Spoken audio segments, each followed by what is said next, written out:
सब लोग आ गए। तो हेलो दोस्तों, स्वागत है आपका एक और नई मूवी में। इस मूवी के अंदर हमें एक शैतान को दिखाया जाएगा जो कि बहुत खतरनाक है। अब चलते हैं मूवी की तरफ। मूवी की शुरुआत में हमें इन सोल्जर्स को दिखाया जाता है जिनकी यहाँ पर लड़ाई छिड़ी हुई थी। वह अपने दुश्मनों को मार रहे थे, तभी उन्हें वहाँ पर एक गुफा दिखती है। ये उसके अंदर चले जाते हैं और पिछला यह आदमी कैमरा ऑन कर लेता है, लेकिन यह कोई काम का नहीं होता क्योंकि नीचे जाते ही वह बंद हो गया था और अचानक वहाँ पर बहुत सारी चीखें सुनने लगती हैं। फिर हमें यह आदमी दिखाया जाता है जिसका नाम रोल्फ होता है। यह एक पुलिस वाला है और वह अपने एक दोस्त बटलर के साथ अपने काम में लगा हुआ है। उसे यहाँ पर एक केस मिला हुआ है कि यह आदमी अपनी बीवी को मारता है। रोल्फ वहाँ पर चला जाता है। रोल्फ उस घर के पास पहुँच गया था, तब यह आदमी उस गेट को खोलता है और रोल्फ देखकर हैरान हो जाता है क्योंकि उस लेडी के चेहरे पर बहुत सारी चोट के निशान थे। और रोल्फ इसे प्यार से कहता है कि तुम अपने आप को सरेंडर कर दो, लेकिन यह आदमी उस पर हमला करते हुए वहाँ से भाग जाता है। बटलर इसका पीछा करने लगता है, लेकिन रोल्फ अपनी गाड़ी के सहारे उसकी तरफ भागता है और एट द एंड वे उसे पकड़ लेते हैं। वे उसके हाथ को देखते हैं तो उसके हाथ के नाखून टूटे हुए थे। ऐसा लगता है कि वह किसी चीज को बहुत ज्यादा खरोच रहा था। वे उसे पुलिस स्टेशन में ले जाते हैं, लेकिन पुलिस वालों की लाइफ कहाँ आराम से थी। उन्हें फिर एक केस मिलता है और उन्हें पता चलता है कि एक लेडी ने जू में अपने बच्चे को एक खाई में फेंक दिया है और वह अब नहीं मिल रही है। वे लोग वहाँ पर चले जाते हैं और वे इनसे पूछते हैं कि क्या वह लेडी मिल गई, लेकिन वे ना कर देते हैं। तब वे आसपास उस लेडी को ढूंढने लगते हैं क्योंकि उनके पास नाइट विजन था, इसलिए वह उसे आसानी से ढूंढ सकते थे। बटलर जब आसपास देखता है तो उसे वहाँ पर बहुत सारे जानवर दिखते हैं। वह उनसे डर जाता है, लेकिन रोल्फ जब आगे जाकर देखता है तो वहाँ पर बहुत सारे बंदर चिल्ला रहे थे। लेकिन अचानक उसके सामने यह लेडी आ जाती है। वह उसे उठा लेता है और यहाँ पर ले आता है। उसकी हालत बहुत ही ज्यादा खराब हो चुकी थी। वे उससे कुछ पूछने लगते हैं, लेकिन वह उनमें से किसी का भी जवाब नहीं देखती। तब रोल्फ देखता है कि वहाँ पर एक आदमी है। वह उसे बुलाता है, लेकिन वह उसकी नहीं सुनता और आगे की तरफ निकल पड़ता है। रोल्फ इसे कहता है कि मुझे उस पिंजरे के अंदर जाना है। वह वहाँ पर चला जाता है। वह उस आदमी का पीछा कर ही रहा था कि लेकिन इतने में वह आदमी वहाँ से गायब हो चुका था। रोल्फ जब आगे जाकर देखता है तो उसे वहाँ पर शेर दिखते हैं। वह उस पर खुले छूट गए थे। वे उस पर हमला करने वाले होते हैं कि रोल्फ यहाँ से बाहर आ जाता है, लेकिन वह हैरान था कि यह आदमी इन शेरों के बीच से कैसे निकल गया है। वे लोग इसे पुलिस स्टेशन में ले आते हैं। उसे वहाँ पर यह फादर मिलते हैं और कहते हैं कि अगर तुम्हें इस लेडी में कोई भी प्रॉब्लम लगती है, कुछ अजीब लगता है, तो तुम मुझे प्लीज इसके बारे में जरूर बताना। रोल्फ उसे देखकर हैरान तो हो जाता है, लेकिन वह एक फादर थे,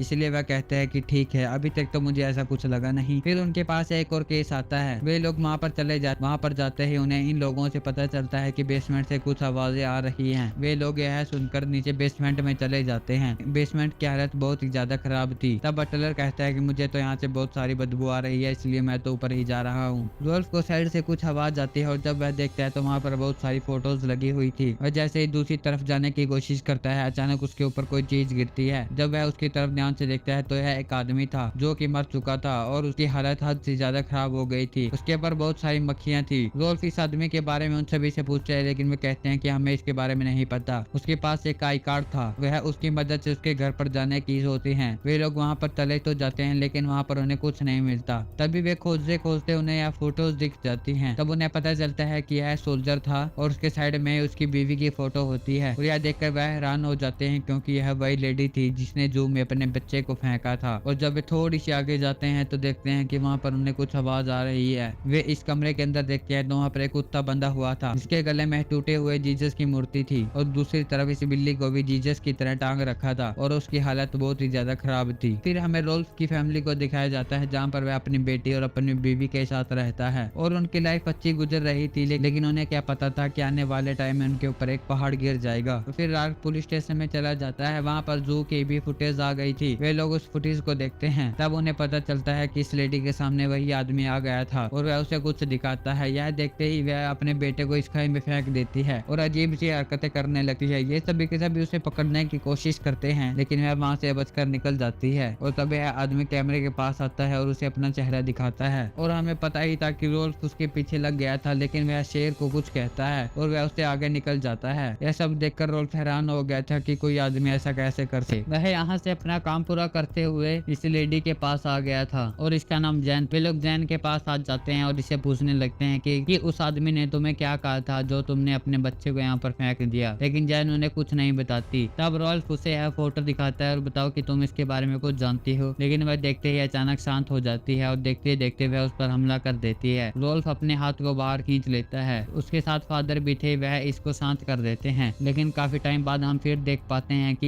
यहाँ पर एक डॉक्टर मरा हुआ है और तब वहाँ पर जेन आ जाती है। इसका मतलब जेन ने ही इस डॉक्टर को वहाँ पर मारा था, वह वहाँ से निकल गई थी और अब सिर्फ उन्हें सेंटिनो की तलाश थी और वे उसके घर की तरफ निकल पड़ते हैं। वह वही आदमी था जो इन फोटो के बीच था। वे वहाँ पर देखते हैं कि सेंटिनो वहाँ पर आ गया है और देखते ही देखते वह अपनी बेसमेंट में चला गया है और तब रोल्फ बटलर को कहता है कि तुम सीढ़ियों के सारे बेसमेंट में जाओ, मैं अभी आ रहा हूँ। रोल्फ लिफ्ट के सारे नीचे चला जाता है। नीचे जाते ही उसे वहाँ पर कुछ नहीं दिखता है, लेकिन हम देख पाते हैं कि सेंटिनो ऊपर चढ़ा हुआ है। जैसे ही सेंटिनो उसके सामने आता है, लेकिन पीछे से आदमी उस पर हमला कर देता है। फादर भी उनके साथ, वह उनकी चीख सुनकर अंदर आ जाता है। फिर हम बटलर को देख पाते हैं जहाँ पर सेंटिनो आ गया है। वह हद से ज्यादा ताकतवर था क्योंकि उसके पास शैतान की भी ताकत थी। वह बटलर पर हमला करने लगता है। बटलर अपनी जान बचाने के लिए उस पर हमले किए जा रहा था, लेकिन एट द एंड वह शैतान बटलर को मार देता है। फादर उसे यहाँ से छुड़ा लेते, वे लोग यहाँ से चले जाते हैं। रोल्फ भागकर बटलर के पास आता है और उसे अफसोस होता है कि उसके होते हुए भी बटलर की ये हालत हो गई है। अब वह मर चुका था। वह अपने घर की तरफ निकलने लगते हैं, लेकिन बीच रास्ते में उसकी गाड़ी के ऊपर कुछ गिरता है। जब रोल्फ बाहर निकलकर देखता है तो यह जेन थी और तब उसके पास फोन आता है कि मैं सेंटिनो बोल रहा हूँ और मैंने तुम्हारी बीवी और बेटी को किडनैप कर लिया है के लिए, और मैंने ही जेन को मरने के लिए कन्फ्रेंस किया था। अभी तो खेल शुरू हुआ है। वह भागकर अपने घर पर चला जाता है जहाँ पर सेंटिनो अभी भी था। वह उस पर गोली चलाने ही वाला होता है, लेकिन वह कहता है कि अब बताओ तुम्हारी बेटी और बीवी कहाँ है। यह सुनकर वह रुक जाता है और वह उससे बहुत पूछता है कि बता दो मेरी बीवी और बेटी कहाँ है, लेकिन वह उन्हें कुछ नहीं बताता। ये पुलिस वाले आकर उसे अरेस्ट कर देते हैं और तब वे इसे यहाँ पर ले आते हैं। वे इसे यहाँ पर बांध देते हैं क्योंकि वह हद से ज्यादा ताकतवर था। तब फादर इन दोनों को बाहर भेज देता है और कहता है कि तुम बाहर ही रहना। ये लोग उससे कुछ पूछताछ करने लगते हैं और तब वह उन्हें सारी बातें बताने लगता है, लेकिन वह अब शैतान था। लेकिन देखते देखते फादर उसको भड़काए जा रहा था